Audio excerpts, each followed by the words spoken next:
हम लोगों ने भी बहुत सरकारें चलाई हैं। कभी देखा आपने कि सीसीटीवी जो कि एक पब्लिक प्लेस है, सीसीटीवी कवर कर दिया जा रहा है कि उनके गृह मंत्री यहाँ है, किससे मिल रहे हैं भाई? छिप छिप कर गृह मंत्री, देखिए ये रहा आपका सीसीटीवी।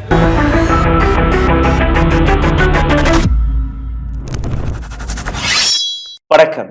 பீகாரின் இரண்டாவது சுற்று வாக்குப்பதிவு இன்னைக்கு முடிந்து விட்டது. 14ஆம் தேதி பீகாரின் அடுத்த சீஃப் மினிஸ்டர் யார் என்கிற இந்த கேள்விக்கான விடயம் கிடைத்துவிடும். ஆனால் பீகாரில் உண்மையான முறையில் நேர்மையான முறையில் தேர்தல் நடந்திருக்கிறதா? ஞானேஷ்குமார் தேர்தல் உண்மையான முறையில் தான் நடத்தினாரா? ஒரு சமமான பிளாட்ஃபார்ம் அனைத்து அரசியல் கட்சிகளுக்குமே கிடைத்ததா? அல்ல அங்க ஓட்டு திருட்டு நடந்திருக்கிறதா? ஒரு நபர் மாதக்கணக்காக பீகாரில் டேரா போட்டுக்கொண்டு அங்க இருக்கக்கூடிய அதிகாரிகளை மிரட்டக்கூடிய வேலையை பார்த்திருக்கிறார். அங்க இருக்கக்கூடிய அரசியல் கட்சி தலைவர்களை மிரட்டக்கூடிய வேலையை பார்த்திருக்கிறார். அனைத்துமே ஓப்பனாக ஏராளமான ஆதாரங்கள் வெளிவந்த பின்பு கூட அந்த நபரை பற்றி அந்த நபரை தொடக்கூட யாருக்குமே தைரியம் கிடையாது. இந்த நபர் இந்த நாட்டின் இரண்டாவது மிக பவர்ஃபுல்லான நபர். குஜராத் லாபியின் இரண்டாவது கம்பெனி தலைவர் Amit Shah. Gujarat lobby private limited என்கிற இந்த கம்பெனி ஒட்டுமொத்த இந்தியாவில் இருக்கக்கூடிய தேர்தல் ஆணையத்தையே தன் கையுக்குள் போட்டு அல்ல காலில் போட்டு நசுக்கி விட்டது. ஞானேஷ்குமார் இந்த குஜராத் லாபியுடைய கைக்கூலியாக வேலை பார்க்க தொடங்கிவிட்டார். எங்க திரும்பி பார்த்தாலும் வெறும் பொய் பித்தலாட்டத்தை மட்டும் தான் நாம் பார்த்து கொண்டிருக்கிறோம். இரண்டாவது சுற்று வாக்குப்பதிவு முடியும் போது இந்த தருணத்தில் 62% வாக்குப்பதிவாகி இருக்கிறது. இந்த பெர்சன்டேஜ் இன்னும் அதிகரிக்கலாம். ஒரு பக்கம் தேஜஸ்வி யாதவ், இன்னொரு பக்கம் யார் என்கிற கேள்வி இருக்கிறது. ஏன்னா தேஜஸ்வி யாதவ் மட்டுமே சீஃப் மினிஸ்டர் ஃபேஸ். 30,000 கோடி ரூபாயை செலவழித்து இந்த நாட்டு BJP home minister Amit Shah Narendra Modi அவர்கள் கொடுக்கக்கூடிய உரை என்ன? வந்தேரிகள், ஹிந்து முஸ்லிம், ஜெய் ஸ்ரீராம், இதை தாண்டி வேற எந்த வார்த்தையுமே கிடையாது. 10,000 ரூபாய் ஒரு பெண்ணிற்கு 10,000 ரூபாய் லஞ்சத்தை கொடுத்திருக்கிறார்கள். ஸ்பெஷல் ட்ரெயின்ஸ்களை அரேஞ்ச் செய்து கொடுத்திருக்கிறார்கள். இலவசமாக ட்ரெயின் டிக்கெட்ஸ்களை கொடுத்திருக்கிறார்களா? இது மட்டுமல்ல, சிசிடிவி ஃபுட்டேஜ் ஆங்காங்கே நீங்க பார்த்தீர்கள்னா ஆஃப் நிலையில் இருக்கிறது. அதே ஸ்டோரேஜ் ரூம்ல இருந்து, ஸ்ட்ராங் ரூம்ல இருந்து வாகனங்கள் வெளியே போவது ஏராளமான ஃபுட்டேஜ்கள் சிசிடிவியில் பதிவாகி இருக்கிறது.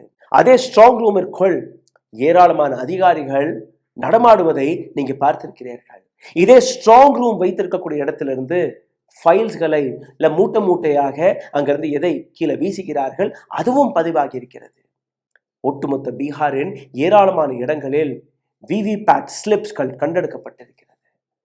அனைத்தையுமே தாண்டி அமித்ஷா நடத்தக்கூடிய சீக்ரெட் மீட்டிங்ஸ், இந்த சீக்ரெட் மீட்டிங்கில் யார் வருகிறார், யார் சந்திக்கிறார், எந்த அரசியல் கட்சி தலைவரை நீங்க மிரட்டுகிறீர்கள், எந்த அரசு அதிகாரியை மிரட்டுகிறீர்கள், எந்த விதமான உத்தரவை கொடுக்கிறார்கள் என்கிற அனைத்தையுமே தேஜஸ்வி யாதவ், பவன் கேரா போன்ற ஏராளமான தலைவர்கள் புட்டு எடுத்து வைத்தபின் கூட ஞானேஷ்குமார் அமைதியாக இருக்கிறார். எந்த விதமான கவலையும் கிடையாது. இன்னைக்கு நீங்க பார்க்கக்கூடிய இந்த பதிவில் ஏராளமான உண்மைகளை போட்டுடைக்க போகிறோம். நாளைக்கு பீகாரின் தேர்தல் ரிசல்ட் எந்த அளவில் மாறப்போகிறது என்று நீங்க பார்க்க போறீர்கள். என்னுடைய முதல் வீடியோவை எடுத்து பாருங்கள். பவன் கேரா ஹோட்டல் மோரியா எந்த இடத்தில் மிஸ்டர் அமித்ஷா தங்கியிருக்கிறாரோ அந்த இடத்திலிருந்து ஒரு வீடியோவை எடுத்து காட்டியிருக்கிறார்.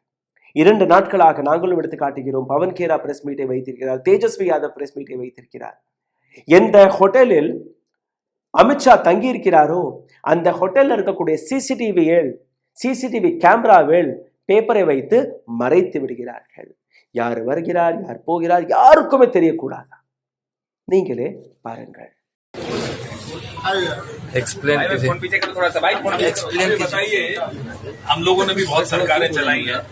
कभी देखा आपने कि सीसीटीवी जो कि एक पब्लिक प्लेस है, सीसीटीवी कवर कर दिया जा रहा है कि उनके गृह मंत्री यहाँ है, किससे मिल रहे हैं भाई? छिप छिप कर गृह मंत्री, देखिए ये रहा आपका सीसीटीवी। ये तो होटल मैनेजमेंट का है ना इशू, होटल मैनेजमेंट का इशू। होटल मैनेजमेंट पे तो दबाव डाला होगा ना, ऐसे थोड़े होटल मैनेजमेंट का। अभी दोपहर को जब गृह मंत्री नहीं थे तो ये खुला था, अब ये क्यों बंद किया गया? இந்த ஆதாரமே போதும் எந்த விதமான சீக்ரெட் மீட்டிங்கை மிஸ்டர் அமித்ஷா நடத்துகிறார் என்று. அமித்ஷாவுடைய பாதுகாப்பிற்காக தான் இதை செய்தார்கள். அப்போ அந்த ஹோட்டலில் தங்கியிருக்கக்கூடிய மற்ற நபர்கள், அவர்களுடைய பாதுகாப்பு, நாளைக்கே ஒரு தீவிரவாத தாக்குதல் நடந்தால் என்ன நடக்கும்? ஃபுட்டேஜ் இருக்குமா? You being N very very important person. அதே மாதிரி தானே மற்ற நபர்கள். அமித்ஷாவுடைய வேலை என்ன? நேற்று டெல்லியில் ஒரு தீவிரவாத தாக்குதல் நடந்திருக்கிறதா?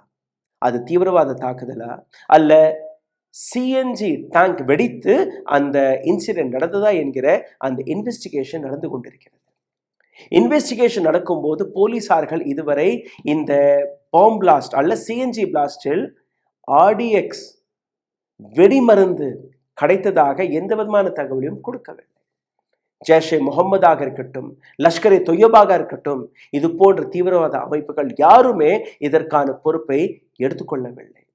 தீவிரவாத தாக்குதல் நடந்து அடுத்த நிமிஷமே நீங்க பார்த்தீர்கள்னா ஏதோ ஒரு அமைப்பு வெளிவந்து நாங்கள் தான் இதை செய்தோம், எதற்காக செய்தோம் என்கிற அந்த தகவலை கொடுப்பார்கள். ஆனால் இந்த முறை எந்த விதமான தகவலும் வரவில்லை. வாகனத்தை வாங்கிய நபர் ஒரு முஸ்லிம், வித்த நபர் ஒரு முஸ்லிம். வாகனத்துடைய பின்புறத்தில் இந்த பிளாஸ்ட் நடந்திருக்கிறது. சந்தேகம் இருக்கு, நிச்சயமாக சந்தேகம் இருக்கு, இது ஒரு தீவிரவாத தாக்குதலாக இருக்கலாம் என்று. ஆனால் அமித்ஷாவுடைய வேலை என்ன?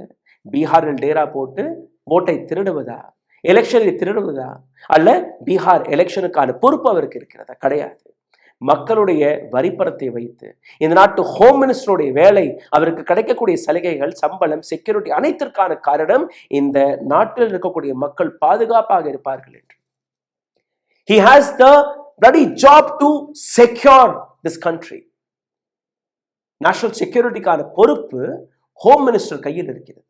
ஆனால் ஹோம் மினிஸ்டர் எங்கே? இன்டெலிஜென்ஸ் எங்கே? எப்படி இது போன்ற தவறுகள் நடக்கிறது? என்னிடம் ஒரு பட்டியல் இன்னைக்கு கார்த்தால என்னுடைய நண்பர் அனுப்பியிருந்தார்.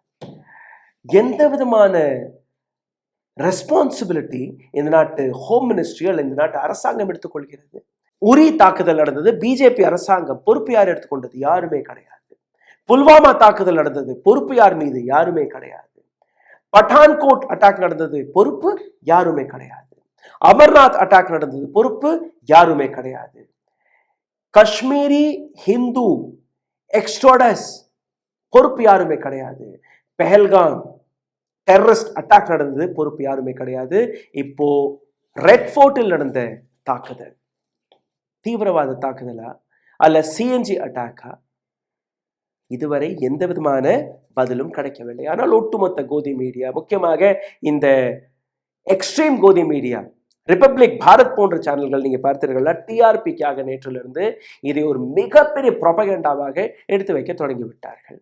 டெல்லியில் இதே பிஜேபி அரசாங்கம் தானே இருக்கு. 9 நபர்கள் கொல்லப்பட்டிருக்கிறார்கள், ஒரு சில பேர் 10, 11 கூட சொல்றார்கள். மக்கள் அந்த மருத்துவமனைக்கு போய் உயிரிழந்த நபர்கள், அந்த குடும்பத்தினர்கள், அரசாங்கம் கொடுத்த உத்தரவாதம் என்ன? இலவசமாக நாங்கள் ட்ரீட்மெண்ட் பார்ப்போம். சடலம் சிதறி கிடக்கிறது சார். மூட்டையில அப்படியே பொட்டணம் போட்டு கொடுக்கிறார்கள். அந்த சடலத்தை அவர்களுடைய வீட்டுக்கு எடுத்து செல்வதற்காக ஒரு ஆம்புலன்ஸை கூட டெல்லி அரசாங்கம், இதை பிஜேபி அரசாங்கம் கொடுக்கவில்லை. நம்பிக்கை இல்லை இல்ல? இந்த வீடியோவை பாருங்கள், உங்களுக்கு புரிய வரும். இந்த வீடியோவை பார்த்தாலும் உங்களுக்கு புரிய வரும். அங்க இருக்கக்கூடிய மக்கள், சார் ஒரு ஆம்புலன்ஸை கூட இவர்கள் கொடுக்கவில்லை, நீங்களே ஒரு ஆம்புலன்ஸை அரேஞ்ச் செய்து பாருங்கள் என்று கூறியிருக்கிறார்களா? சிந்தித்து பாருங்கள். Is this what the job of a government? Is this what a job of a home minister?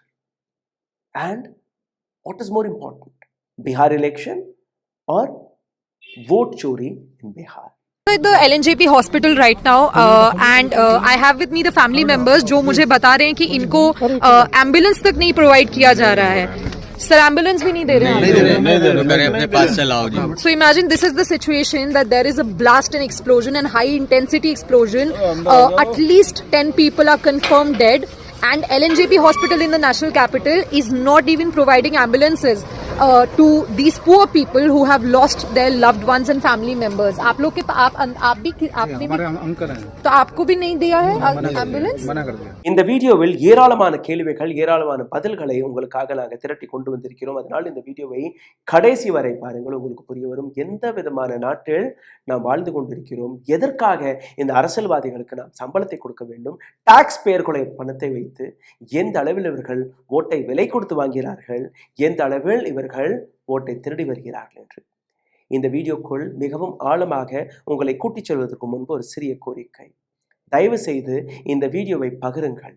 எங்களுடைய வீடியோக்களை கடந்த 30 நாட்களாக மிகப்பெரிய அளவில் முடக்கி வருகிறார்கள். காரணம், தைரியமாக உங்களுக்கு முன்பு இந்த காட்சிகளை, இந்த ப்ரூஃப்களை, இது போன்ற டேட்டாக்களை கொண்டு வந்து சேர்த்து கொண்டிருக்கிறோம்.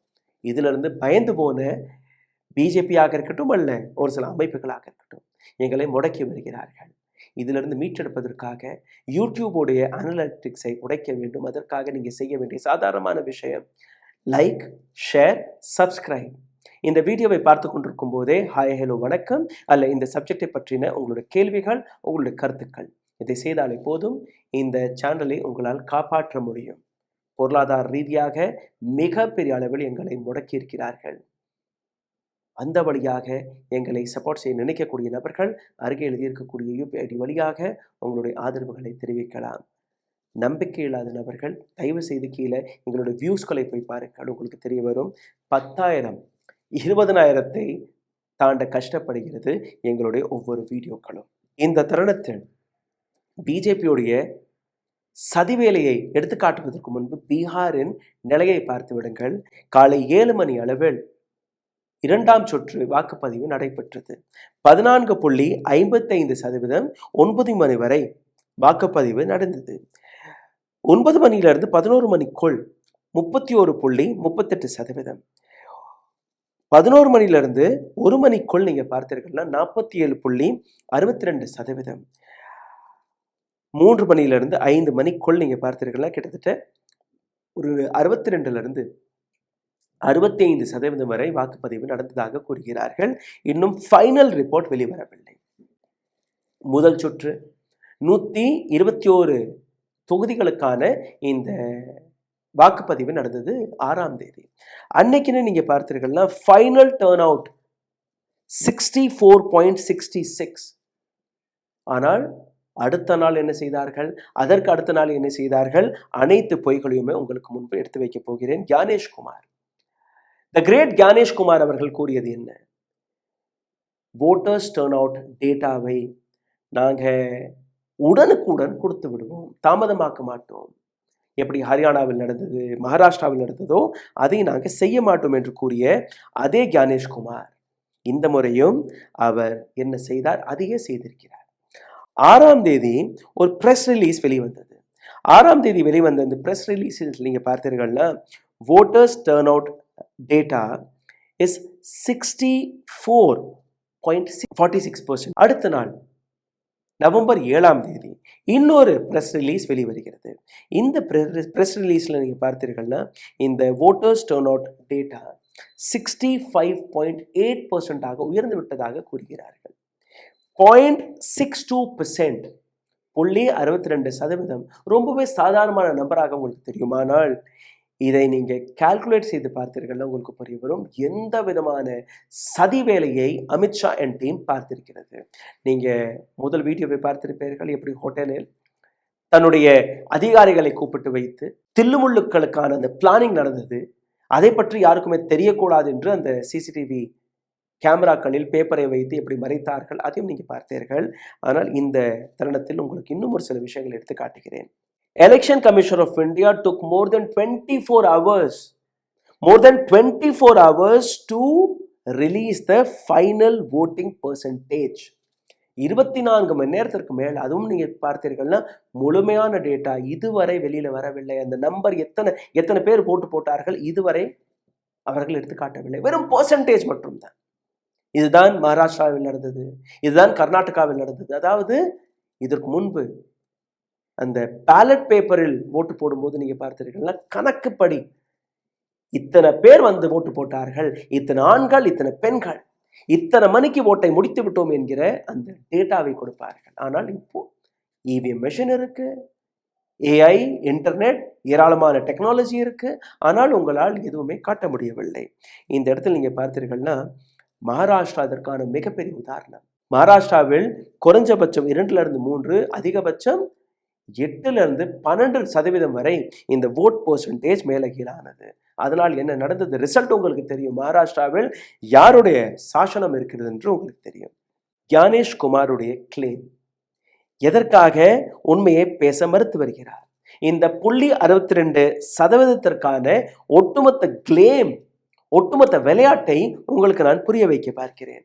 எலெக்ஷன் கமிஷன் ஆஃப் இந்தியா 6ஆம் தேதி வெளிவிட்ட டேட்டா 64.46. இப்போ 2வது சுற்று, இதனை பற்றி நான் உங்களுக்கு எடுத்து காட்டுவேன். ஆனால் 64.46%, அடுத்த நாள் 65.08%, மொத்தம் 0.62% ஆக இன்க்ரீஸ் ஆகியிருக்கிறது. சாதாரணமான நம்பராக உங்களுக்கு தெரியலாம். ஆனால் ஹரியானாவில் காங்கிரஸ் தோர்த்தது வெறும் 22,000 ஓட்டுகளை மட்டுமே.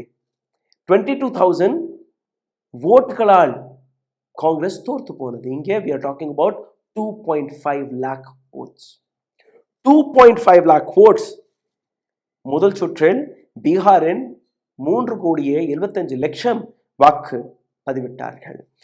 இத்தனை நபர்களை வைத்து 0.62% நீங்க எடுத்தீர்கள்னா 2,32,000 வாக்காளர்கள் சேர்க்கப்பட்டிருக்கிறார்கள்.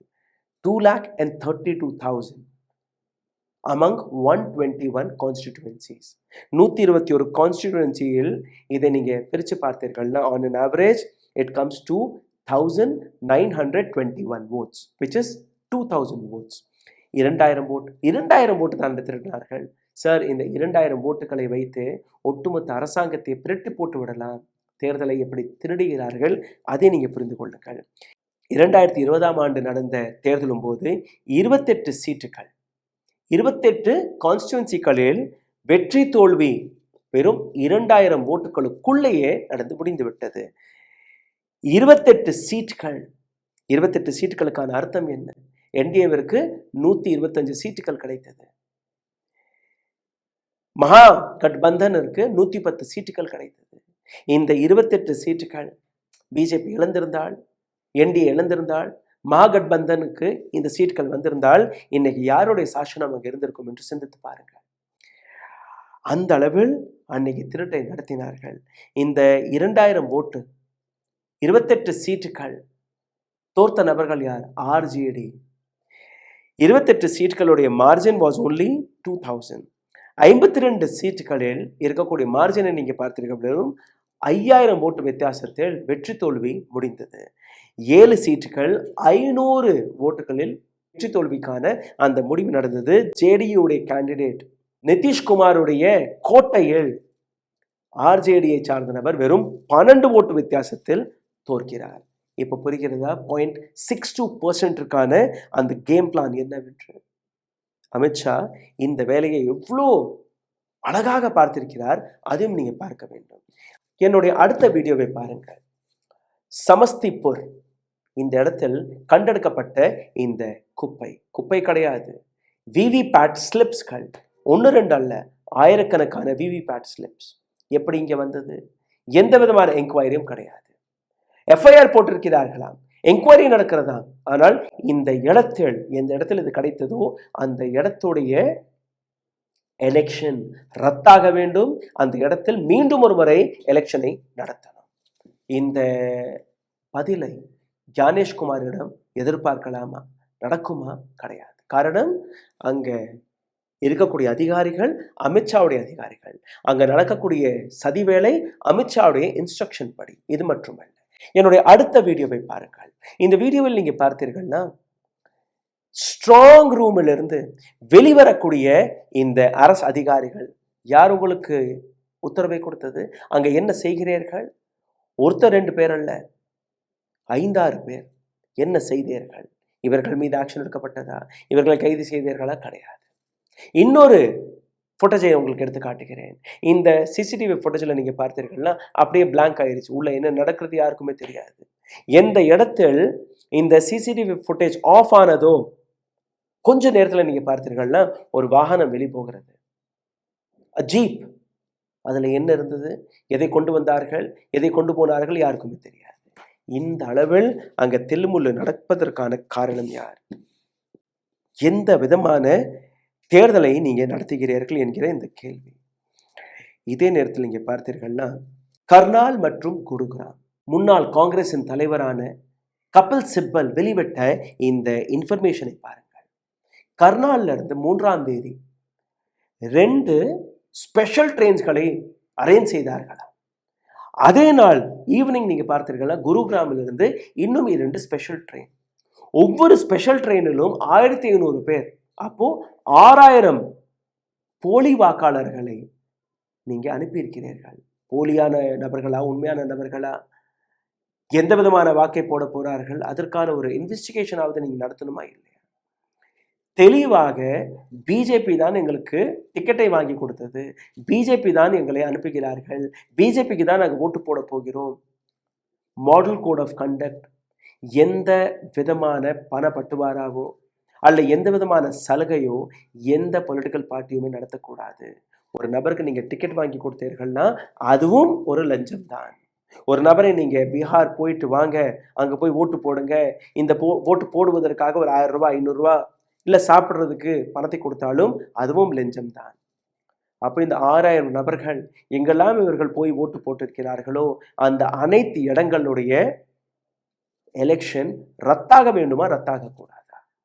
ஆனால் கணேஷ்குமார் உறங்கி கொண்டிருக்கிறார், அமித்ஷா மிரட்டி கொண்டிருக்கிறார். இது மட்டுமல்ல, நவம்பர் 2ஆம் தேதி கபில் சிப்பல் அவர்கள் ரயில்வேயிடம் ஒரு கேள்விகளுடைய ஒரு இமெயில் போட்டிருக்கிறார். அதற்கான பதிலும் கிடைத்திருக்கிறது. நவம்பர் 2ஆம் தேதி இரவு 9:14 ஒரு சர்க்குலர் இஷ்யூ செய்யப்பட்டிருக்கிறது இந்தியன் ரயில்வே தரப்பிலிருந்து. என்ன, அடுத்த நாள் 3ஆம் தேதி இந்த ஸ்டேஷன்களில் கூட்டம் வருவதாக எங்களுக்கு இன்ஃபர்மேஷன் வந்திருக்கிறது. கூட்டம் வரும். ஒரு ஸ்டேஷன்ல திடீர்னு கூட்டம் வந்ததுக்கு அப்புறம், கூட்ட நெரிசல் இருக்கிறது என்று அது உறுதி செய்யப்பட்டதுக்கு அப்புறம் நீங்க ஸ்பெஷல் ட்ரெயினை அனௌன்ஸ் செய்வீர்கள்.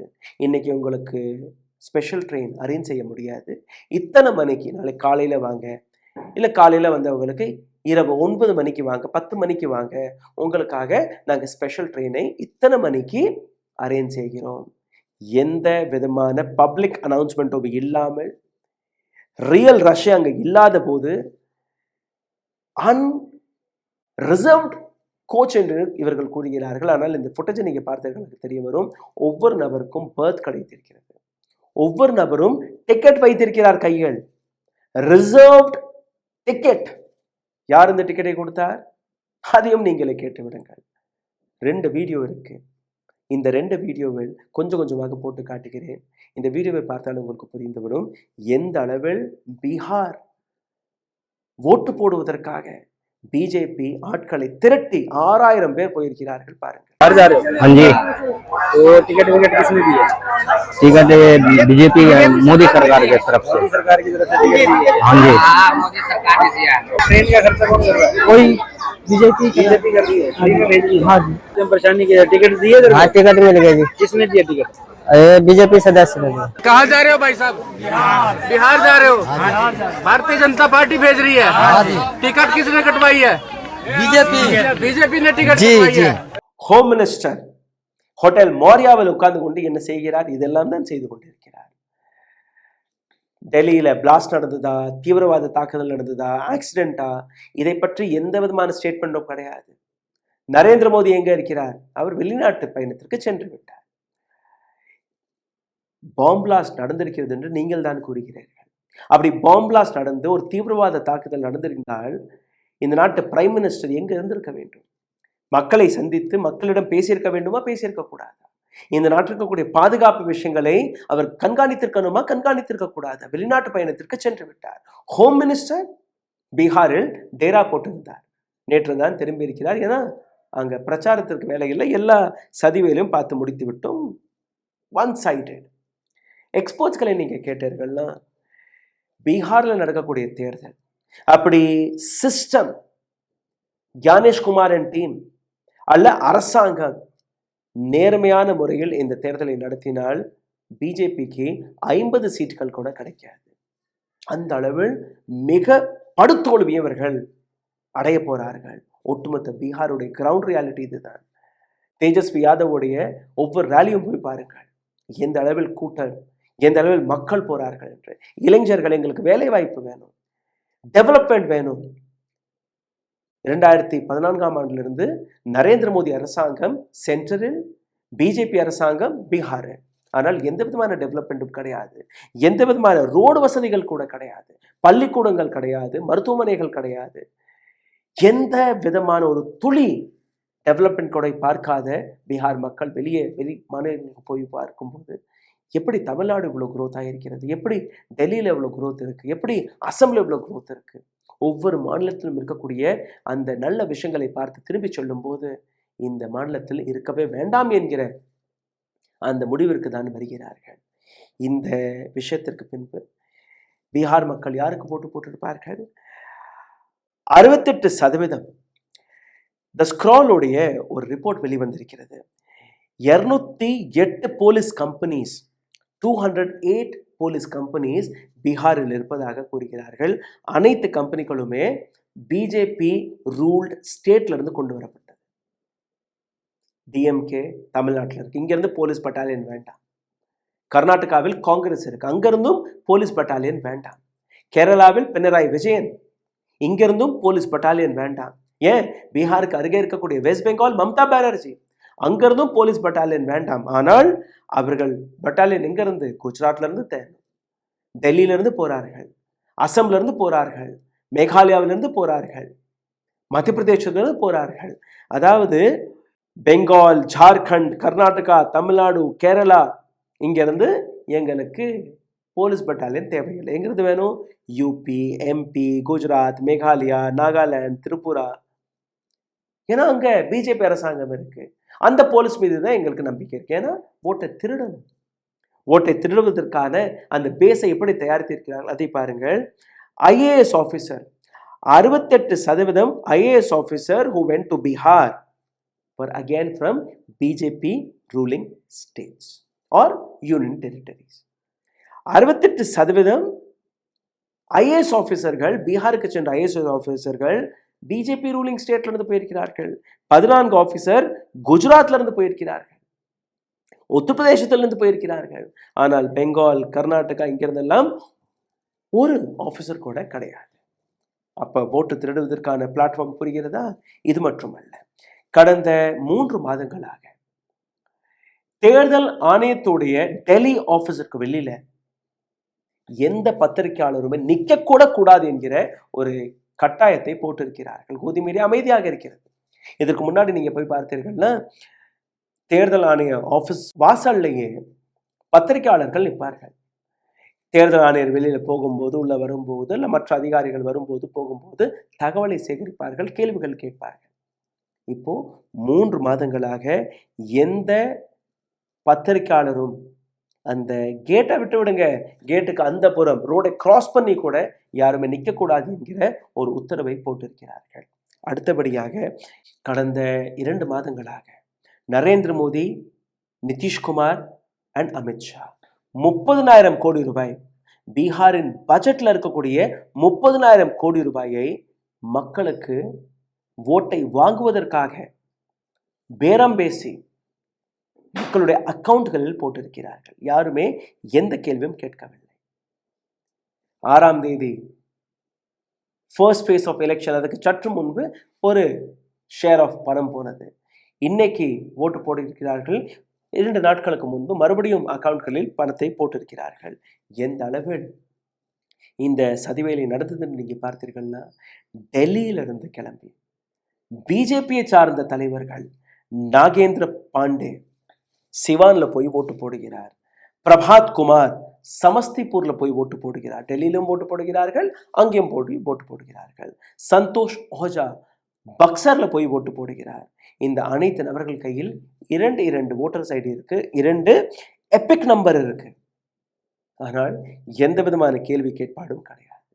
சிசிடிவி ஃபுட்டேஜ் அதை பற்றி பேசிய உடனேயே அரசாங்கம் சட்டத்தை மாற்றிவிட்டார்கள்.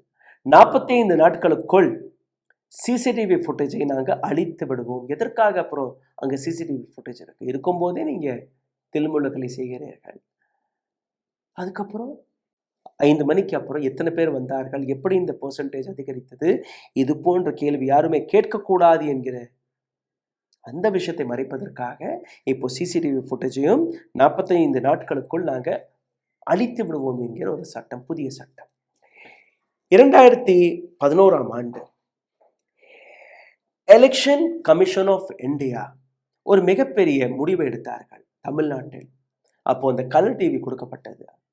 அந்த கலர் டிவியை எதற்காக வாங்குகிறீர்கள், எதற்காக நீங்கள் மக்களிடம் கொண்டு கொடுக்கிறீர்கள், ஒரு கேள்வி கேட்கப்பட்டது. திடீர் என்று ஒட்டுமொத்த கலர் டெலிவிஷன் மீது ஒரு மிகப்பெரிய பேனை போட்டு எங்கேயுமே கலர் டிவி வாங்கவும் கூடாது, எங்கேயுமே அந்த டிஸ்ட்ரிபியூஷன் நடக்கக்கூடாது என்கிற ஒரு சட்டத்தை போட்டது தேர்தல் ஆணையம்.